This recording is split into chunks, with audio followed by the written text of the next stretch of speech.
Good morning, everyone. Good afternoon, East Coast. I hope you guys are doing well. How's the weekend so far? Working today? We usually do here in our house. You and I love working on Saturday. Get a lot done. Well, I wanted to chat with you today. Hi, Peter. Thanks for hopping on.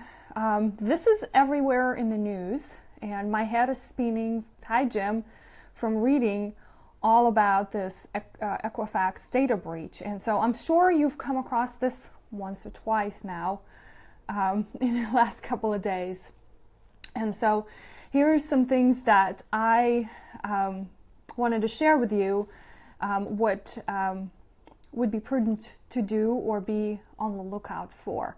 Hi, Yuri. Thanks for joining. I know you're sitting in the next room, but that's awesome. Okay. So on Thursday, Equifax announced that they had a massive data breach into their system, right? And Equifax is one of the three major credit reporting agencies, right?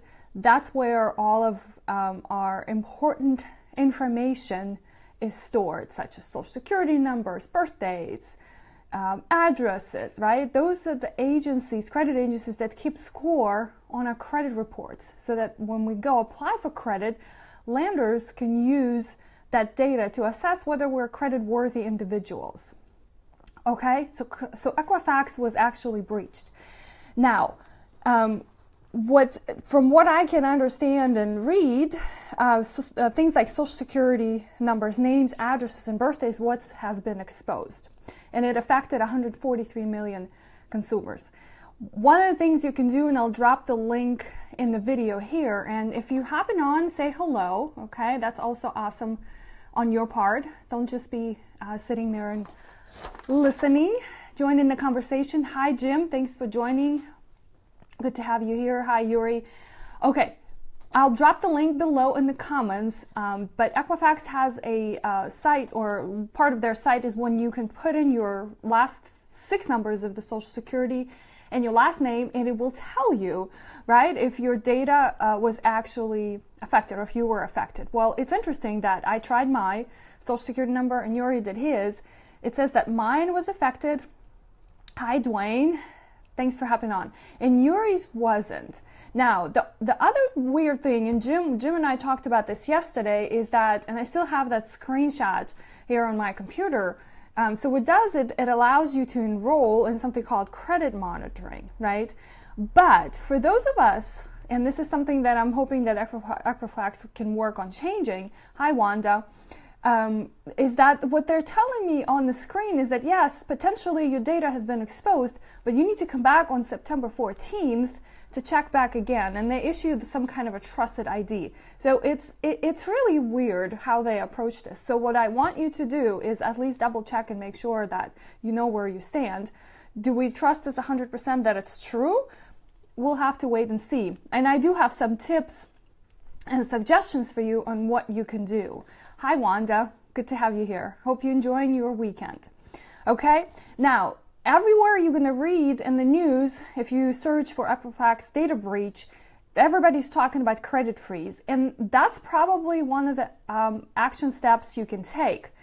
Credit freeze is fine. What happens is that you need to contact all the 3 credit reporting agencies. So Equifax is one of them, right? It's funny how this works. It's kind of like a circle. Their data was breached, but then yet you're going to ask them to freeze still trust them with your information, right? You don't have a choice. You're going to ask them to freeze your account. Same thing goes with Experian and TransUnion, okay? So what happens when you freeze your credit, that means that nobody, if you're applying for credit or you're buying something on credit, whether it's a car, a house, or whatever it is, a new credit card, nobody will be able to access, hi Tom, thanks for joining. Nobody will be able to access your record, right? And I've read that it costs anywhere from $5 to $10 to put the credit freeze on your report. Oh, Jim is mentioning something. Maybe gimmicking to sign up for credit monitoring. Okay, I'll talk about the credit monitoring in just a sec. So, if you are really that concerned and worried about your data, do get credit freeze on all of these accounts, okay? And then every time, I don't know how long you need to keep it on, it's really probably up to you, but every time you're gonna apply and wanted to buy something on credit or for your credit to be checked, you need to be unfreezing it. And so what they do is, I've never done it personally, so since it looks like my record has been affected, I haven't decided whether I'm gonna do a credit freeze, but what happens is that they issue a PIN.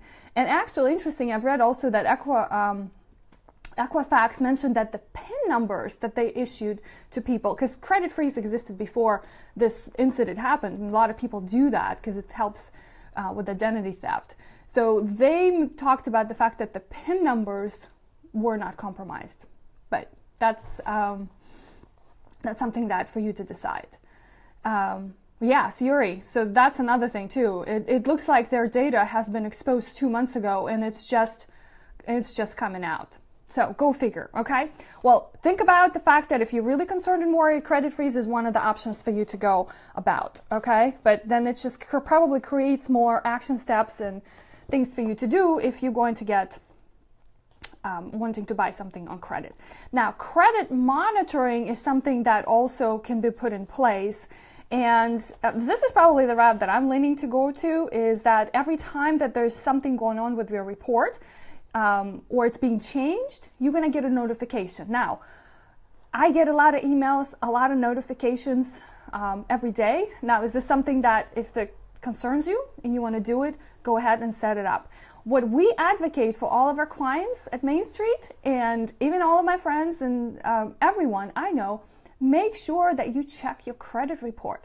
Do you know that you're entitled to a free credit report from all of these 3 credit agencies? So it's almost like you can check your credit report every 4 months, because there's 3 of them. And so every 3 months, pull your credit report. So the site that I want you to look at, there's a whole bunch of them. The last one that I used before all of this happened was creditkarma.com. So that gave me my credit score, right? But again, pulling your credit report is not going to help you protect your data. It's just really understanding what's going on, first of all. Second of all, yes, you're going to get that credit score that everybody's talking about, but that's a whole other side of a conversation that we're not going to touch on today.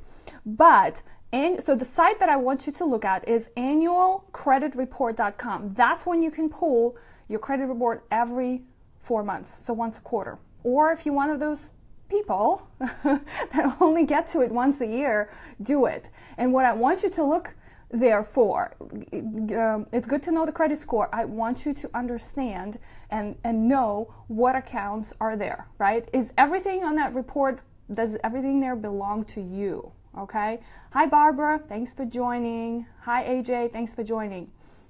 Okay. So if you choose to have monitoring, that's fine. But at the very least, you can check to make sure that your credit report is good, right? And it's up to date. Now, if you decide not to go in either of these directions, at least you know where you stand. 3 months from now, you can do it again. Here are some things that I think would be relevant for you to think about. Hi, Stell, thanks for joining. Here's what would be relevant for you to do aside from worrying and managing your credit report, right? Because some of that is really out of our hands. Okay, so number 1, definitely figure out and if you were affected by this data breach. Number 2, okay, Jim is commenting, Equifax is asking for credit card. Oh, okay. Well, yes, actually, it's funny that they actually going to make money on this whole deal so that you can pay, right. I read that too. They're going to have you pay. They're going to give you some time for free. And after that, they're going to have you pay for it, right? But that's how it works. Hi, Allison.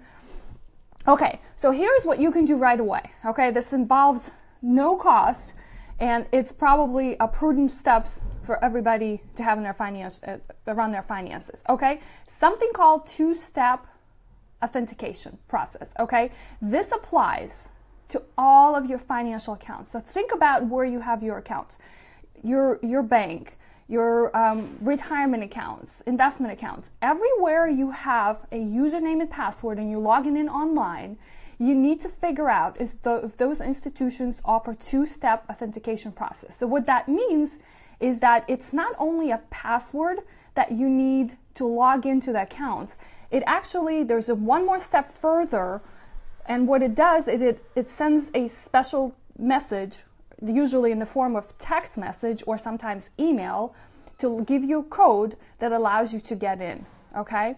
Now, that's sort of, I was reading something on this too, is that could be tricky because people can get a hold of your cell phones. Somebody can break into your email account. So that takes you one more step further, is that you should set up a two-step authentication process on your emails as well. Okay, but that's an extra layer of protection. So if somebody got a hold of your, let's say, Bank of America or Chase online login, they're not going to be able to log into your account because they need that special code. Yes, it's a little bit of pain. Every time you log in, you've got to have that number, but what other choices do you have? So, and look through your phone. So pull your phone. Everybody these days has a smartphone. Look through all kinds of apps that you have. Where do you need a username and password?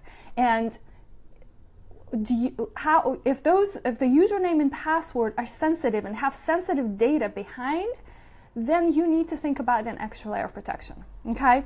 Number two, I talked a little bit about this too, but securing your phone, right? And Yuri asked me this a little while ago, but I have a password on my phone, right? And it's really not to hide anything from him per se, but what if I lost my phone, right? What if it fell out of my pocket? It never happened, but what if somebody got a hold of my phone?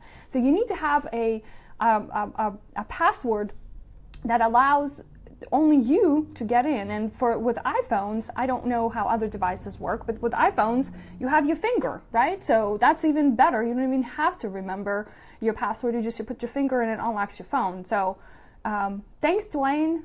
Awesome. I'm glad you're enjoying it. Okay. And then again, email. One other thing I want to mention to you that we use in Main Street, and actually both Tim and I use it personally, is something called a password manager, right? The password manager that we use is called LastPass, LastPass.com, LastPass.com. They have a free version, and then they also have a paid version so that you can actually get that on your mobile device, on your iPad. So it's actually just an extension to your browser, but what it allows you to do, it allows you to store your passwords. So going forward, you don't have to remember your passwords. But also what's neat about it is that it generates passwords that are like crazy characters and numbers. And when you're using the same applications on your computer and on your phone, or your other devices, they are all sort of linked together. So the beauty of that is that no more need to remember passwords. Second of all, is that if you need to change something, it's pretty easy to do, because then you can reissue the password or request within LastPass to reissue the password, and it's changed across all of your devices. So those are the things that you could do right away, and let's wait and see what happens with this whole data breach. Now, one of the things that I also wanted to point out is that when I was going through the process, and Jim and I talked about this yesterday, trying to figure out were you affected or not, there's a fine print that says if you do request credit freeze from Equifax, then there's a small fine print they're talking about you waiving your rights to the arbitration and ever suing them for losing your data and exposing you to this this risk. So read the fine print. That's always something that I advocate for, but at least get these basic steps first. Okay. Let me know if you have any question. Yes, Dwayne, the password manager name is LastPass, PASS.com.